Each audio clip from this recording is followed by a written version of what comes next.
Afternoon, everybody. I have quite a thank you.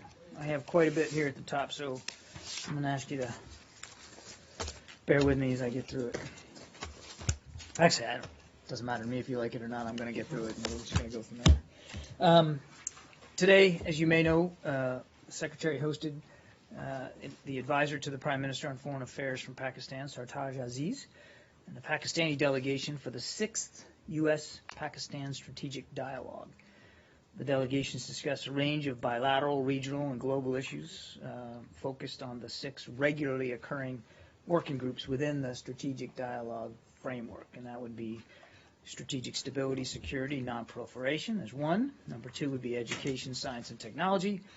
3 is the Defense Consultation Group. 4 is the law enforcement and counterterrorism effort, and then economic and finance, and then lastly, the energy working groups. A good set of discussions, and as always, we look forward to looking at ways to continue to improve our bilateral relationship with Pakistan. On to the bombings in Iraq. The United States condemns the bombings yesterday claimed by Daesh of a market in Sadr City, Baghdad, which killed over 70 people and wounded, right now, looks like more than 100. We also condemn Daesh's attack on security personnel in the Baghdad neighborhood of Abu Ghraib. Frankly, we see these kinds of attacks as an act or acts of desperation by Daesh, targeting Baghdad as they are to sow fear after it's been largely forced out of Ramadi. They're doing this not to show strength, but because they're trying to show some ability to do some kind of damage as they continue to get pushed out of other places, like I said, Ramadi. Security in Baghdad remains a top priority, and the Prime Minister and his government have expressed their strong commitment to providing security to all Iraqis and to reforms to heal the divides in Iraqi society. And we support Prime Minister Abadi in his efforts to do just that. I also want to note the bravery of the Iraqi security forces who responded to this weekend's attacks. Of course, we extend our deepest condolences to all the families and all those affected by this senseless violence, and we reaffirm our commitment to support the Iraqi people and the government of Iraq as they work to defeat Daesh. On to another issue, the American Innovation Roadshow. Senior advisor to the Secretary of State, Ambassador David Thorne, is going to lead a business delegation to Indonesia, Vietnam, and the Philippines starting this week, March 2nd to the 11th, as part of the State Department's American Innovation Roadshow.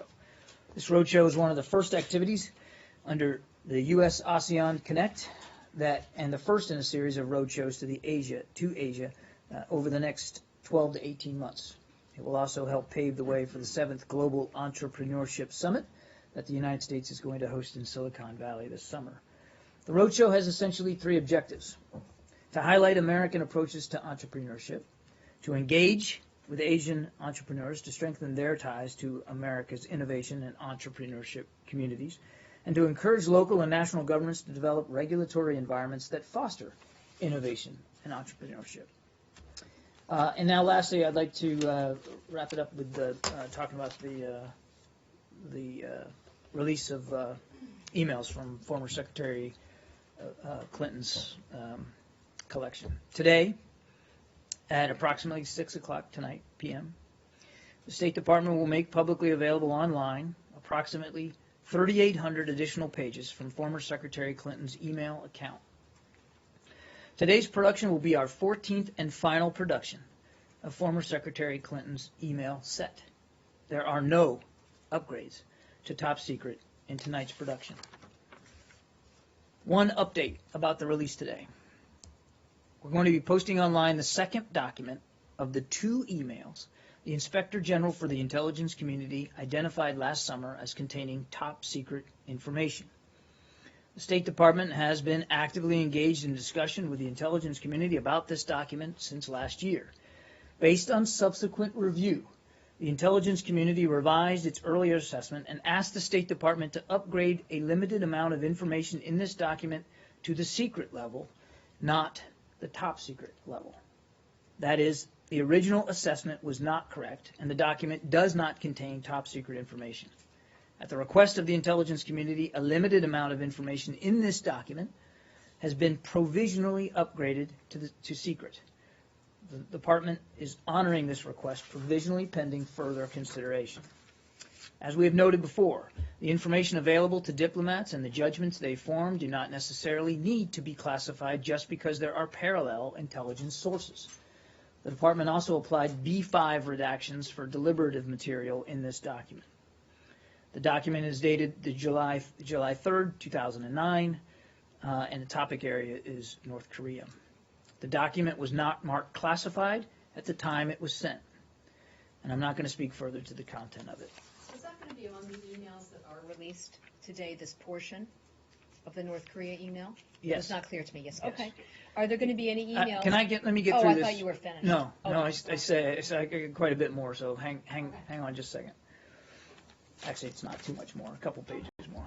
Separately, we can confirm that one additional email between former Secretary Clinton and President Obama is being withheld in full from the State Department's FOIA production today.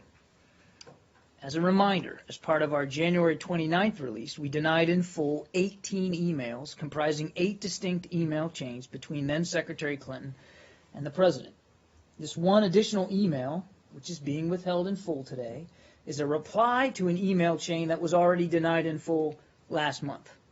Therefore, we have now denied in full 19 total emails comprising 8 distinct email chains. So it's no more, it's all part of one of the other chains between the former Secretary and President Obama. To be clear, the emails between then Secretary Clinton and President Obama have not been determined to be classified. They are entirely separate and distinct from the emails in previous releases that were upgraded to top secret, secret, or confidential. I'm not done yet. I got one more page. Just hang with me. Does it have a total of numbers of redactions for less than top secret? I don't know if I have those numbers. I don't have them right here. I'll have to look and see. Maybe you could send someone to get them right now because it's going to be one of the questions. Well, I can easily just say no, and we can get the answer to you It later. could be non-responsive. No, come on. I don't think of it as non-responsive. I think of it as careful. So switching to an entirely separate topic. I can confirm that at the request of a law enforcement agency, one-page document is being denied in full from our FOIA production this evening. This document is unclassified. Unclassified. In response to a FOIA request, it is not unusual to deny or withhold a document in full. The document will be denied in full, meaning it will not be produced online on our FOIA website. Beyond that, I can't speak to the contents of it as the decision has been made to deny it in full. But as you guys well know, that is not uncommon when dealing with Freedom of Information Act requests. Okay, now we can go to... spend time on the emails, I'm wondering... No, it's fine. She needs to leave early. She has a specific non-email, non-other... I'm at your service. Well, I'm sure we have plenty of email questions, but if we could just start with a case of an American citizen, 2 American citizens actually, who had a court hearing today in the UAE. I'm talking about Kamal and Mohamed Al-Darat. Yeah. I was wondering, there have been some reports that there was not an American diplomat in attendance of this case, and I'm wondering if that's true, and if so, why not? Let me start by saying we take our obligations to assist U.S. citizens seriously overseas. We remain actively engaged in seeking consular access in all cases in which U.S. citizens are arrested or detained overseas. U.S. citizens Kamal and Mohamed Al-Darat were detained by UAE authorities on the 26th and 28th of August of 2014, respectively. We understand that on January 18th, 2016, the UAE Supreme Court formally charged Kamal and Mohamed with 3 counts of cooperating with and providing material support to terrorist organizations. Embassy personnel, U.S. Embassy personnel, attended the January 18th, February 15th, and February 29th hearings and plan to attend all subsequent hearings. We understand that the next trial is on March 21st. The embassy continues to request that UAE authorities provide continued consular access to the Al-Darats, access to legal representation, and appropriately address their medical conditions.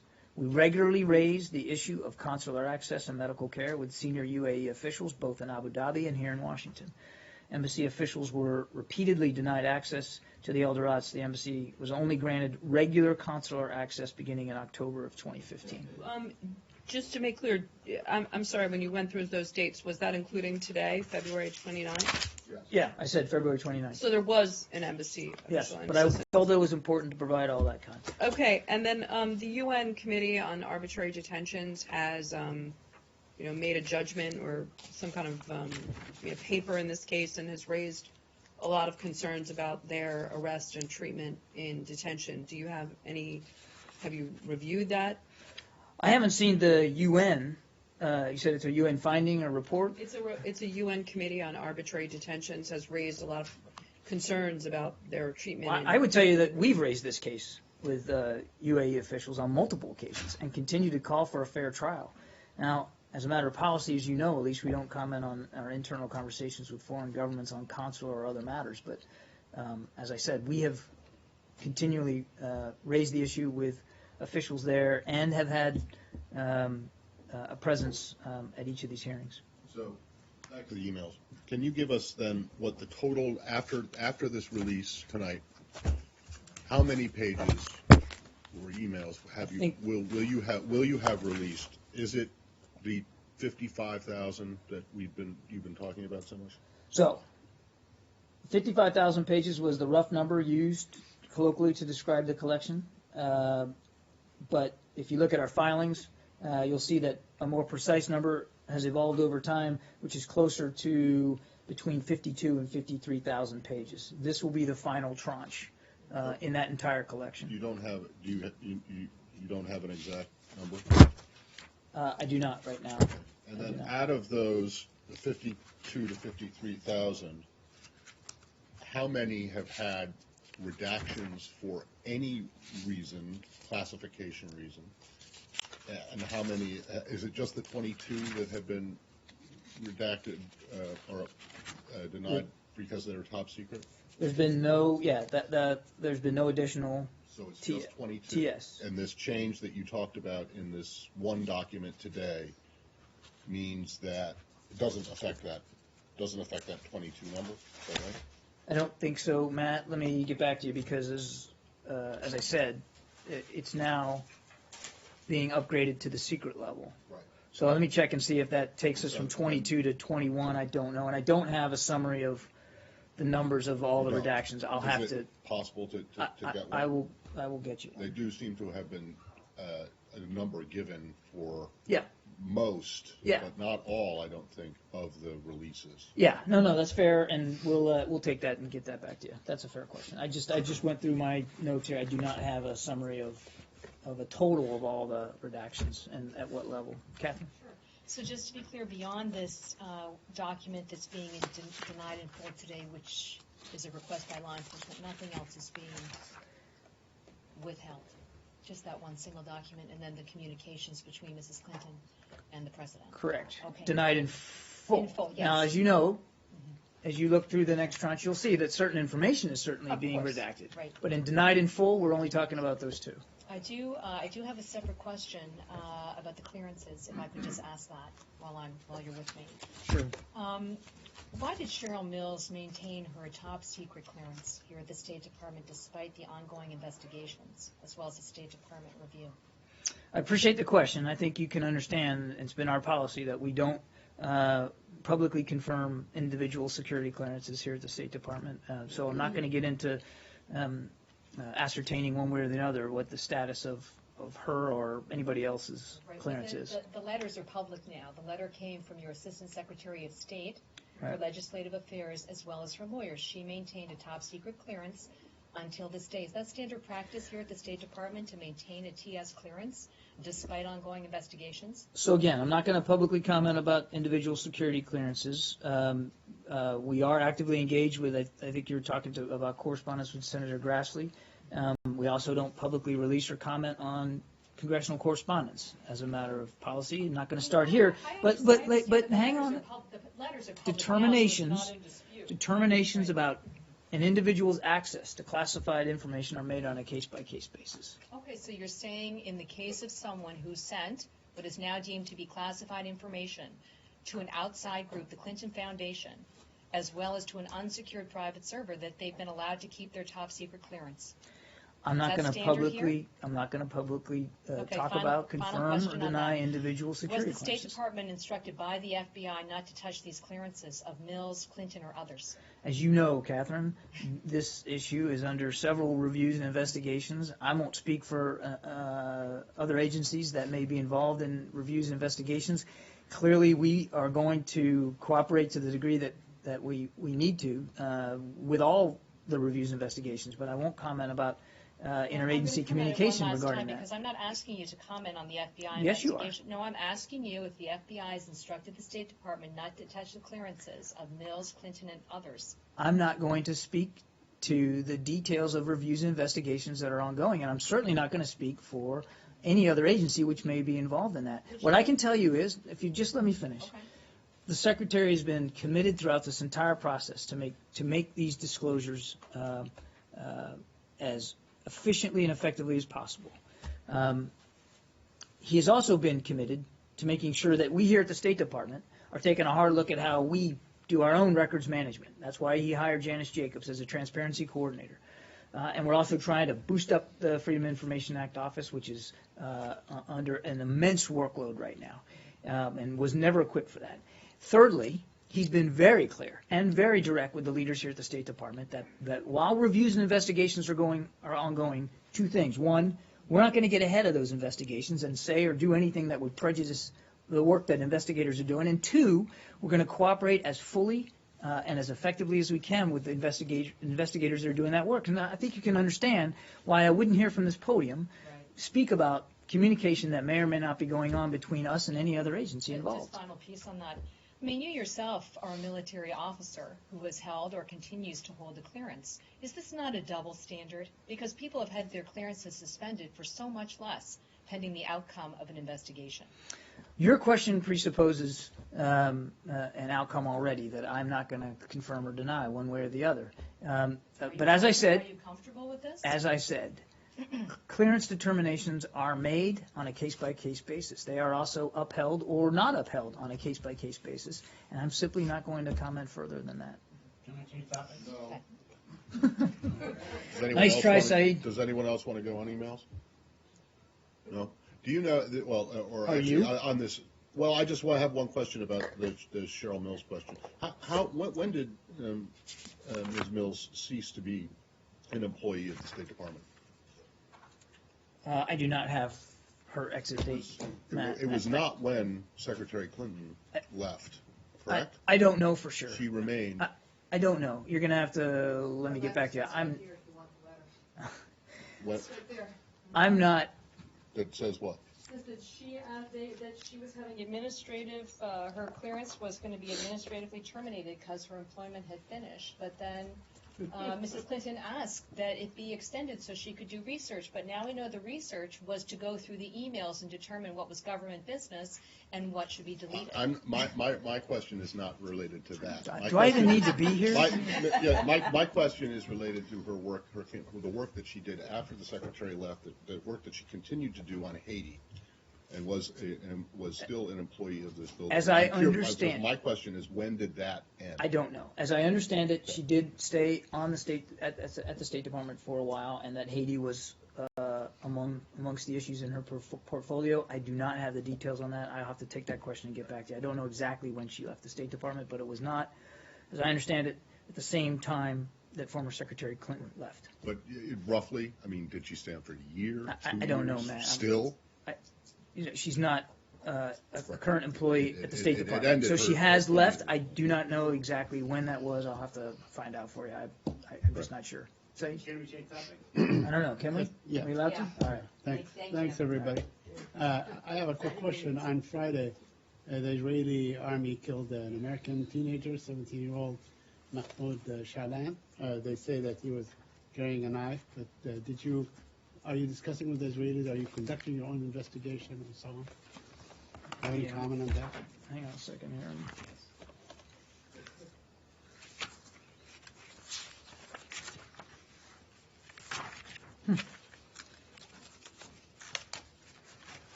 Thought I had it here.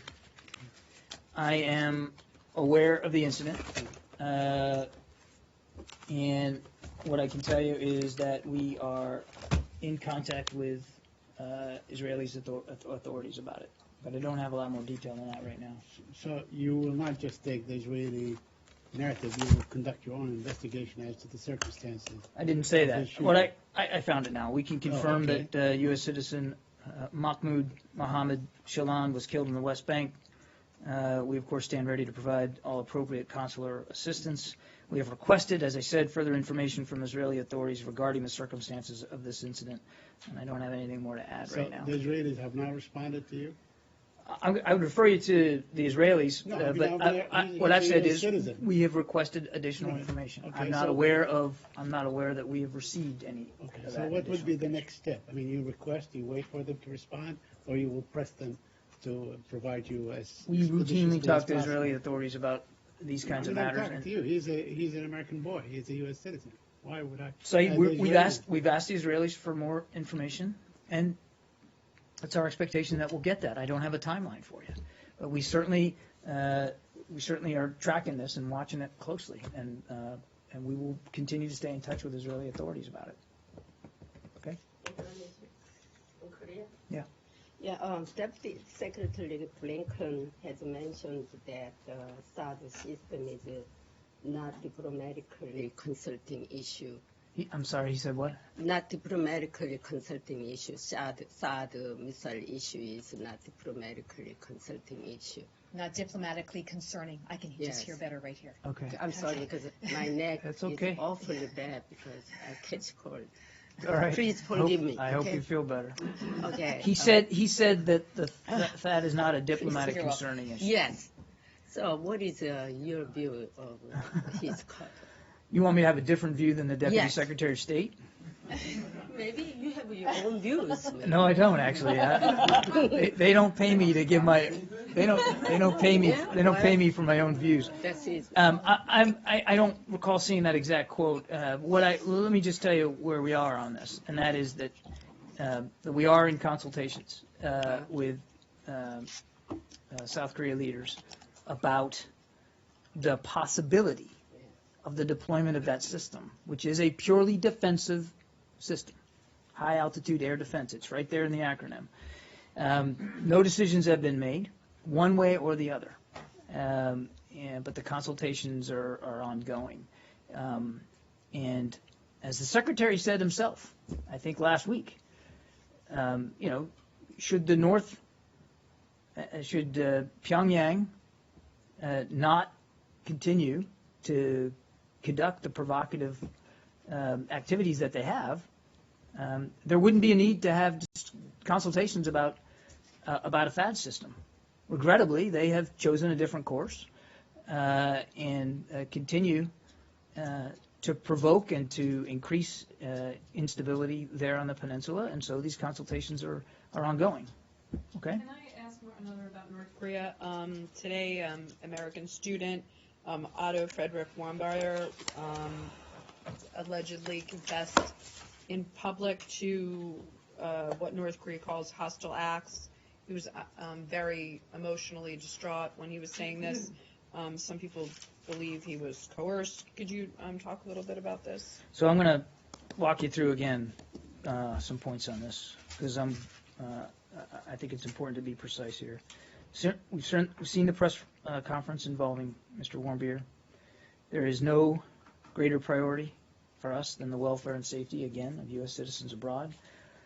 In cases where U.S. citizens are reported detained in North Korea, we work closely with the Swedish embassy, which serves as the United States protecting power in North Korea. As a general practice, North Korea arrests and imprisons people for actions that would not give rise to arrest, let alone imprisonment, in the United States.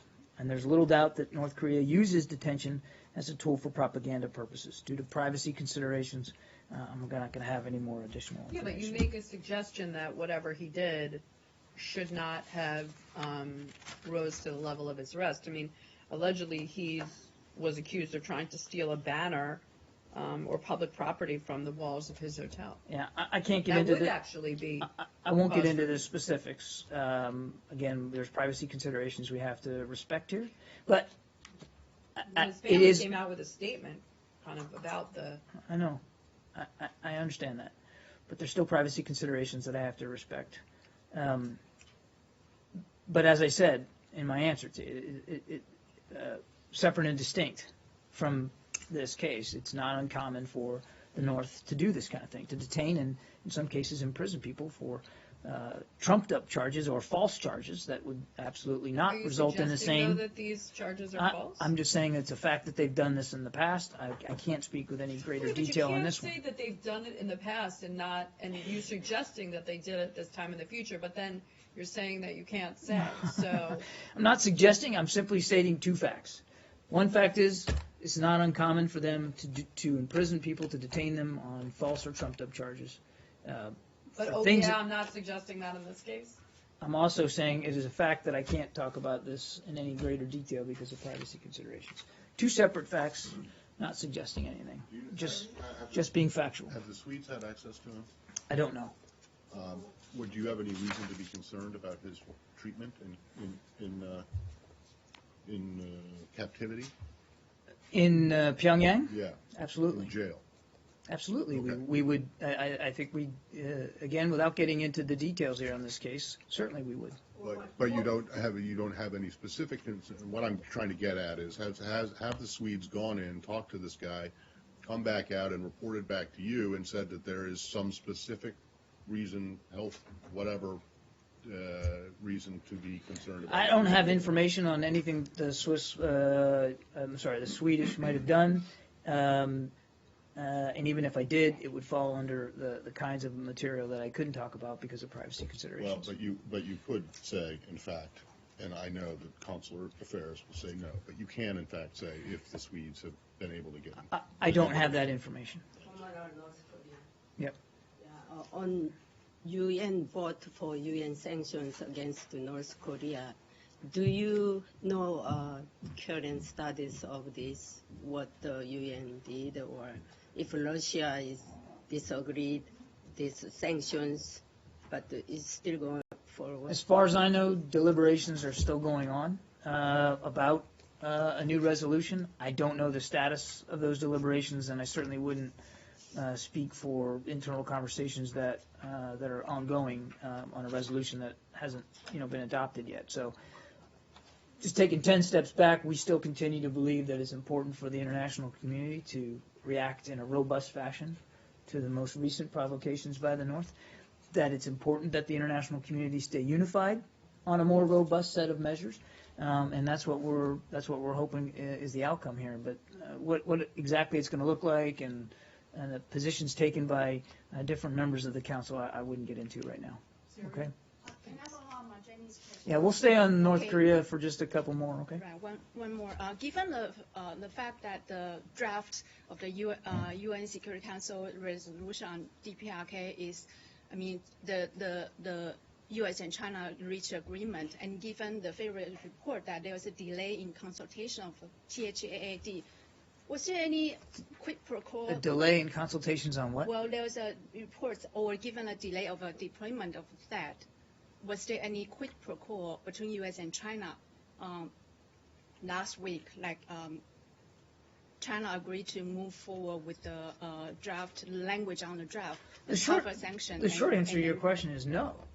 I mean, just no. First of all, you're talking about a deployment of THAAD. There's been no deployment of THAAD. There's been no decision to deploy THAAD.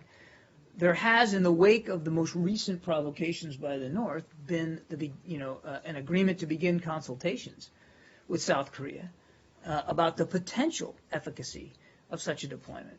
But no decisions have been made one way or another. So so physically, just in a tangible sense, there could be no quid pro quo. And there was none in principle or even thought either. Again, I'm not going to get ahead of a resolution that hasn't been adopted yet.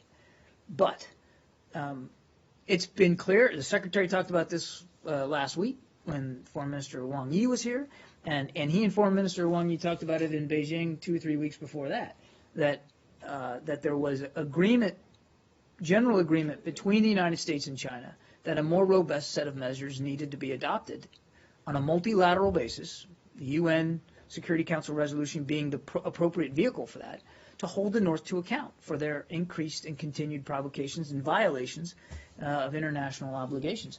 And that's, that's not just me saying that. The foreign minister said that, not once but twice.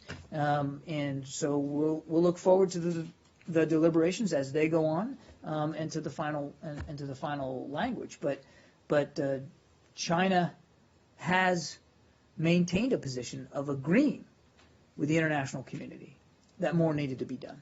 Was there any delay in the consultation between U.S. and South Korea, or any interruption of the consultation on THAAD? There's absolutely no connection, I'll say it again, between our conversations with China about more robust measures, and there's agreement that between the United States and China that there needs to be, and our consultations with South Korea on the potential efficacy of a THAAD system on the peninsula. That process was begun as a result of what Pyongyang did in December and in January. Okay? Yeah. Syria? Yeah. What is, first of all, what is your initial assessment of the first weekend of the cessation of hostilities? And then secondly, on Sunday, there were reports of some skirmishes, some involving Russia. When does a skirmish become a full-scale breach of the ceasefire? And what is the mechanism that's in place for dealing with breaches? Okay, so early on, the onset of the cessation of hostilities in Syria did bring a welcome reduction in violence, particularly in the south and around Damascus. There have been reports of violations, however, and we take all such reports extremely seriously. With respect to reports of new airstrikes in areas where opposition groups taking part in the cessation of hostilities may be active, we are seeking further information, including directly from Russia and the multilateral task force established in Geneva. The agreement negotiated between the co-chairs and approved by all members of the ISSG states clearly that any party taking part in the cessation of hostilities must not be attacked by any side. We continue to call on all parties to observe this agreement in its totalities, and violations, if confirmed, should cease. So how does the mechanism deal with violations? How are people, or countries in this case, held accountable for their behavior? The first line of monitoring compliance is the parties themselves. They will report violations or potential violations to the ISSG's task force, either through one of the co-chairs or the UN. Networks and focal points are being set up now among all these actors to be able to exchange the information quickly and then to decide how to respond to it. So the short answer is, while this is very early on, there's been no decisions made one way or another about specific violations or how to respond. All that's part of the process that's been established.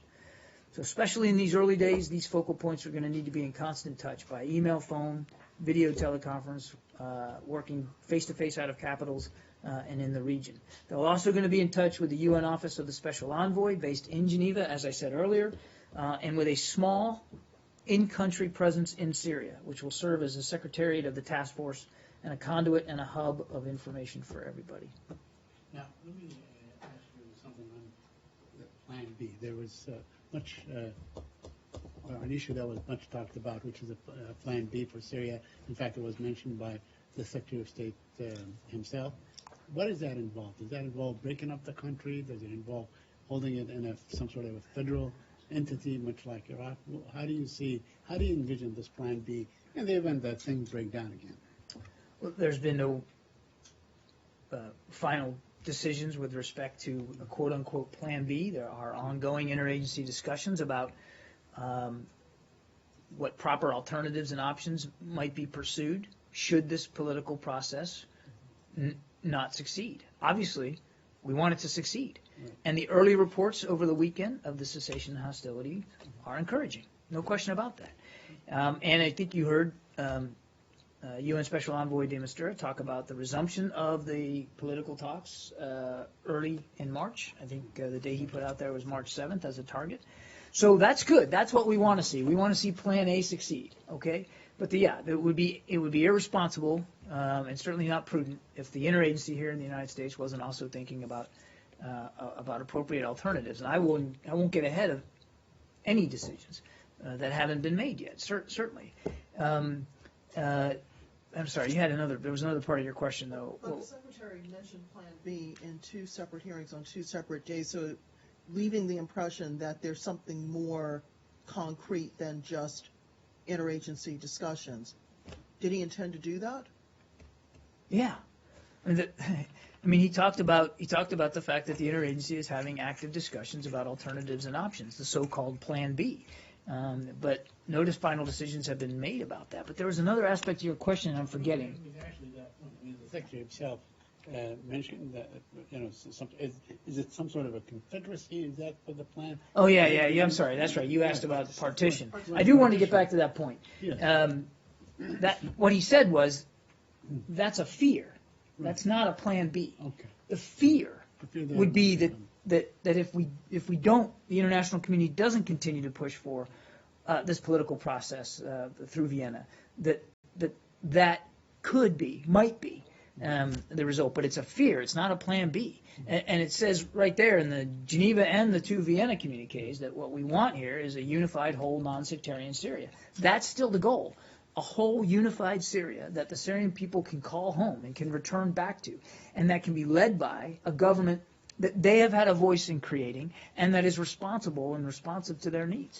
Does that include maintaining the infrastructure of the Syrian government, given the U.S.'s goal of having someone replace Bashar al-Assad down the road? Yeah, the Secretary's talked about this numerous times. I mean, clearly, as you work through the political process here, we want to preserve the appropriate amount of infrastructure and institutions, governing institutions, so that you don't end up with chaos and a complete fall of some sort of governance. Now, how you do that, again, we're not there yet, and there's a lot of discussion that's going to have to go on. But even the Secretary has alluded to the fact that some measure of the Syrian security forces are going to have to be preserved. We've seen what it's like in the past when that's not done. And what that does to a country. So there's a lot of work that has to be done on that. The short answer to your question is yes, some infrastructure and institutions are going to have to be preserved in some form going forward. Yeah, stepping back just to the next week or so, what is the U.S. doing to try to make certain that the members of the Syrian opposition actually show up and meet with de Mistura and whoever is representing the current Syrian government on the 7th? Well, we're in constant touch with Dr. Hijab and other leading members of the opposition. We're in constant touch with Stefan de Mistura and getting updates from him and what his plans are. So just as in the past, we're going to continue to urge and encourage as best we can all parties to show up to make these talks as productive as possible. But look, there's a lot of time between now and the 7th of March, and I think it's important. We had a significant weekend, and I think it shouldn't be lost on anybody that for the first time, and I understand that there's reports of violations and we take, as I said, we take those very seriously. I'm not trying to diminish that. Everybody said this was going to be hard, and that there were going to be issues that we're going to need to address, and we're taking them seriously. As I said, I don't want to underestimate that by what I'm about to say is, and that is that for the first time now in the 4 years that the Syrian people, I guess more like 5 now, that they've been suffering, there actually was a decrease in organized violence against them. And that's not insignificant. So we had an important weekend here. Obviously, we want to continue to see it move forward, and we obviously goal would be to have no reports of violence except that is visited upon ISIL or al-Nusra. But there's a lot of work to be done, and so over the course of the next week to 10 days, we're going to stay in constant touch with the special envoy, his team, as well as the opposition group, to try to get those political talks started again and hopefully have some sort of practical result. One more for me. Has the Secretary talked with Foreign Minister Lavrov in the past 72 hours? Oh, yeah. Why didn't we hear about it from here? We don't read out every single phone call he has with the foreign minister. Lavrov, really? The Russian foreign ministry sure seems to be Well, I can't speak for hot to trot on this. I can't speak for them. He spoke to him yesterday. And but- Saturday. And Saturday. Did he speak on Does Friday? the COH? The last call was Wednesday before that. All right. But look, I mean, he talks to him all the time, and I haven't, and I'm not going to start making it a practice to read out every single phone call that he has with Foreign Minister Lavrov. Yeah. Ceasefire. You said that it's holding in Damascus and in the south, around Damascus and so on. First, where is it not holding? Is it like near Aleppo? We have seen most of the claims of violations and airstrikes, most of them in the north. Okay. And my second question: do you have enough data to say that the Syrian government and the Russians and their Russian allies are, they're maintaining they're maintaining some sort of good faith in this agreement, or are they breaking it at will, or according to their own strategic? I'm really glad for the question, because I want to make it clear that I'm not going to get into a daily readout and discussion of each and every airstrike and each and every claim. We said from the beginning that this was going to be hard, and I think everybody understood that there were going to be. I think we expected that there would be since the beginning of it. Reports of it being violated. And so we've seen that. As I said, particularly in the north, we want these claims to be evaluated and to be reviewed, and to so we can all better understand it. We obviously call on all parties that have signed up for this to observe it. So while it is welcome news that the cessation of hostilities did get started, and we did see a reduction in violence, unquestionably, there's been a reduction of violence.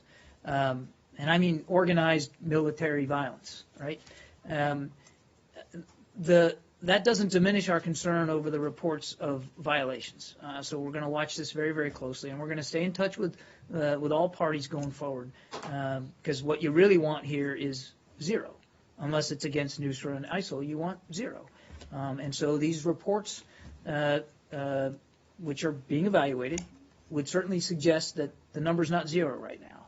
So we're gonna have to stay at this. I don't, and I'm not going to today or any other day get into a numeric judgment here on violations of the cessation. So if I could ask another question. Who are you? Idris with Reuters. Okay. Arshad's out, so. Okay. Welcome aboard. So earlier today, an aide to the Saudi defense minister said that 2 weeks ago in Brussels, the defense ministers discussed a potential Saudi incursion by the U.S.-led coalition. Are you aware of these talks?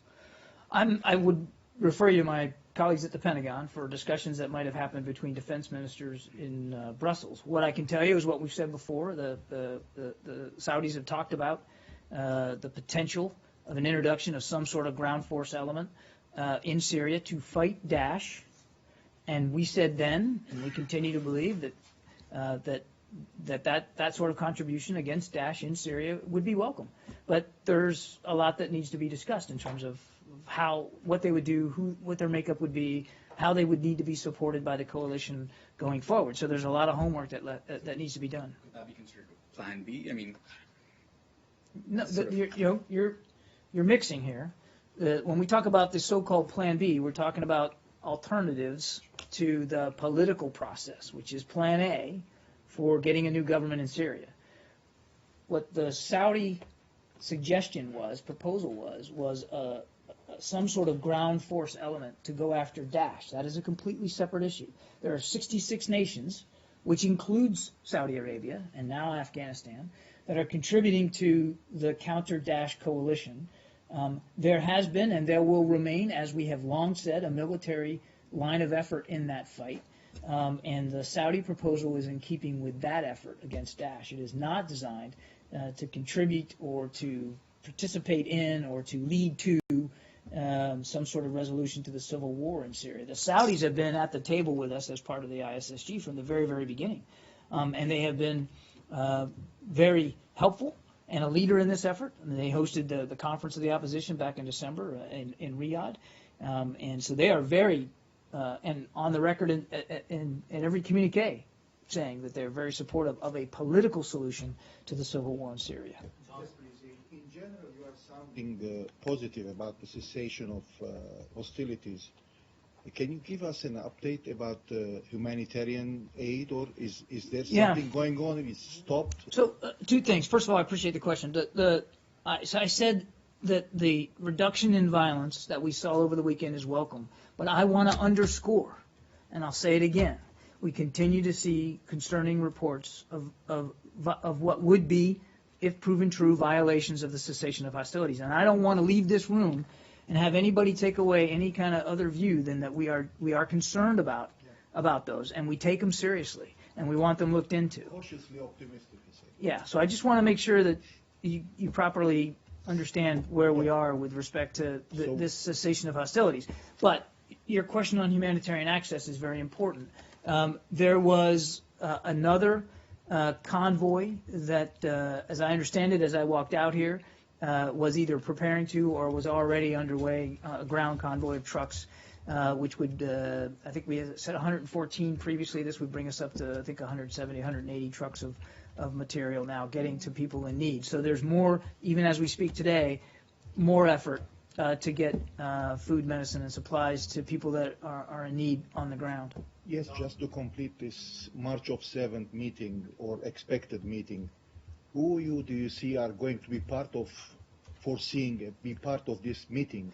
Well, I mean, first thing is I'd ask you to talk to Stefan de Mistura. These are his talks. He's running this, the special envoy. But it would be, in general, our understanding that this would be the same groups, the same representation as was before last month. And then we saw those talks obviously not succeed and truncated. And so it would be, as I understand it, would be the same representation. But again, I would refer you to Mr. de Mistura for more detail, and I think he'll know more as we get closer to the 7th of March. Yeah. The Syrian opposition has been talking about 2 weeks ceasefire, and when they agreed on this cessation of hostilities, they said that they agree on it for 2 weeks. Do you have any idea, or did they discuss this issue with you before they agreed on the agreement? I'm not aware of any specific discussion about 2 weeks. I mean, I've seen the reports about that, but what we want is for a cessation of hostilities to be permanent, so that people can stop dying and being barrel bombed and being gassed. So our view is that it would be good if this cessation of hostilities is uniformly enforced and permanently enforced, so that without the violence on the ground, you can continue to move the political process forward. Yeah. The Russian Deputy Foreign Minister Ryabkov said a federal model is possible for Syria. And just now you also said there is a chance for federal countries. Syria can be a federal country. I did not say that. There's a chance, you said. Even No, if you don't want to. no. I did not say that. Go look at the transcript. I said that our fear would be if we can't move the process forward, as the Secretary said, that is our fear, that something like that could happen to Syria. It's not Plan B. It's not the goal. It's not what we want. Nobody's looking at a federalization of Syria. Go back and look at the communiques. They've been very clear. Go back and look at the Secretary's testimony last week. Nothing has changed about our goal of a whole unified non-sectarian Syria, period. That's what we want. And I want to make that crystal clear here. I was wondering also. It wouldn't be a fear if it wasn't a chance, right? Again, the Secretary said if but things fell apart, and if that is an outcome that we all are afraid of. But by saying But that I'm it's a not saying fear, it's. I'm not. Yeah, saying I it's a got chance. that. But I'm not. All No, right. look, nobody's looking at that as a hypothetical opportunity here or possible. That's not what we're after. This topic comes with the Russian officials when you talk about Syria, that federal. I go look at the communiques, and you'll see that Russia signed up to all of them, and all of them say whole unified non-sectarian. So the Russian position in paper has been that they want a whole unified Syria. Can I change the subject? Yeah, are we good on Syria? Okay. Iran, Iran. they had an election. You might have noticed. What do you make of it? Was this a resounding, sweeping victory by reformists and moderates, or was it more of the same? We're going to reserve judgment right now. The results of the elections are still being tallied as we understand it. We understand also that the official results are going to be released tomorrow. So we've seen preliminary reporting of some of the results. It appears as if there's going to be a number of runoff races, but I think we're going to reserve judgment and further comment right now. And the conduct of it? Do you think that it was... I think we're just going to reserve judgment and further comment right now. So, wait a second, I mean, because on Friday, your colleague Mark had expressed some hope that it could, be a representation of the will of the Iranian people. Do you still think that... Well, there certainly appears to be, from the reports, a good turnout. And it does look like a lot of Iranians participated in it, but I think we're just going to reserve our judgment and comment at this time while things are still being tallied and evaluated. I got to go. Got one more. Quick now. If 158 members that are moderates and reformists and so on out of 290, that would be a good thing, and that would be, in a way, like a resounding accreditation to the Iran process. I can appreciate your effort to ask the question a different way, but we're going to reserve comment right now. Thanks.